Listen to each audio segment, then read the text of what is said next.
నువ్వు నన్ను రిజెక్ట్ చేసింది ఆ ప్రసాద్ గారి కోసమా? వాడు ఒక పెద్ద ఫ్రాడు. నీ పేరు మీద నీళ్ళు వాడి పేరు మీద రాయించుకోవడం కోసమే లవ్ నాటకం ఆడాడు. అదేదో జోక్ చేసి ఉంటాడు. ప్రసాద్ గురించి మనకు తెలిసిందేగా. వాడంతే, చాలా సీరియస్ విషయాన్ని కూడా చాలా జోక్గా చెప్తూ ఉంటాడు. ఇప్పుడు ఏంటి? ప్రసాద్కి ఎస్ చెప్పానని మీకు నచ్చట్లేదు అంతేగా? చందు, సార్ నాకు చెప్పిన మాట అమ్మాయికి చెప్పు. నాకు నోటి మాట రావట్లేదు సార్.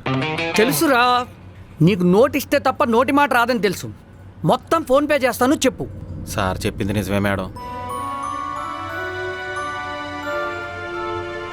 సొంత ఇల్లు వాళ్ళ అమ్మగారి కల.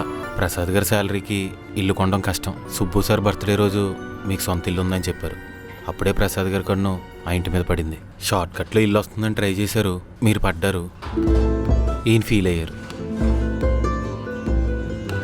సార్ ఫోన్పే చేస్తా అన్నారు.